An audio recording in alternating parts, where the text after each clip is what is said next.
आपको पता है कि वैसे तो हम ज़बान की हिफाजत पे काफ़ी हदीसें पढ़ रहे हैं। ज़बान के साथ जो है एक चीज़ और है कि इंसान अपनी ज़बान को अगर कंट्रोल रखे और चुप रहे, अगर हम खामोश रहें तो उसकी क्या फ़जीलत है, उसका क्या मुकाम है और उसके क्या बेनिफिट्स हैं,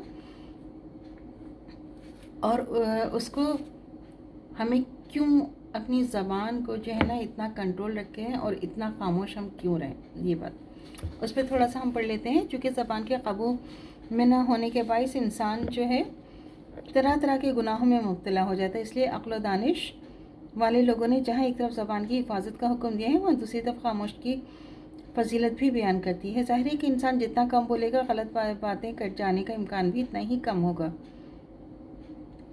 ताहम खामोशी की फजीलत बयान करने से मुराद नहीं कि इंसान ज़रूरत के वक्त भी ना बोले, क्योंकि जैसे बहुत से गुनाह के काम ज़बान से किए जाते हैं, ऐसे ही बहुत से सवाब के काम भी तो ज़बान ही से सरअंजाम दिए जाते हैं। मसलन किसी को सीधी राह में दिखाना, किसी गमज़दा की दिलजोई करना, कुरान पाक की दर्स व तदरीस करना वगैरह वगैरह। खामोशी की तारीफ़ करने से दर हकीकत ये वाज़ह करना मकसूद है कि ज़बान को बेज़रूरत ना खोलने से इंसान बहुत से ख़तरात से बच जाता है।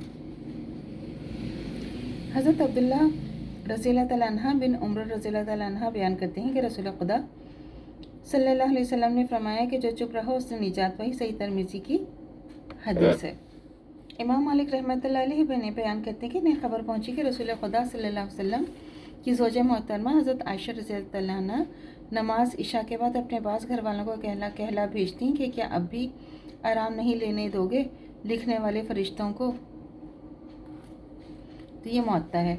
हर इंसान के साथ अल्लाह ताला की तरफ से 2 फरिश्ते लगे हैं जो इसके अच्छे और बुरे दोनों तरह के अमाल लिखते जाते हैं। और कहा जाता है कि जब इंसान जागता रहता है तो वो कोई काम करता है या बोलता रहता है या कम से कम सोचता रहता है, लेकिन जब वो सो जाता है तो नींद के दौरान इसने कुछ ना कुछ करना होता है, ना बोलना होता है, ना शौरी तौर पर कुछ सोचना होता है। चनाचा इस दौरान इसका कोई अमल नहीं लिखा जाता। हज़रत आयशा रज़ियल्लाहु तआला अन्हा का घर वालों को पैगाम भेजना कि आराम नहीं लेने दो कि लिखने वाले फ़रिश्तों को ये मतलब रखता है कि मैंने सो जाने की तलक़ीन करती थी, क्योंकि रातों को बेवजह देर तक जागते रहना अल्लाह यानी बातें करते रहना मुफीद नहीं होता। इससे एक तो तहज्जुद के लिए उठना मुश्किल हो जाता है।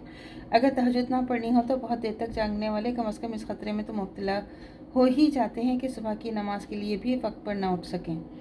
फिर इसके अलावा जब तक जागते रहेंगे और यानी बातें करते रहेंगे और इस बात का खदशा रहेगा कि कोई गलत बात करके अमाल नामे में किसी गुनाह का अंदराज करवा लें। हालांकि अगर सो जाएं तो जिस्म को आराम मिले और आने वाले दिन में ताज़ा दम होकर बेहतर तौर पर काम कर सकें। अल्लाह से दुआ करनी चाहिए जो हमारा ईमान है मरते दम तक कायम दायम रहे, खात्मा बिल खैर ईमान पर हो।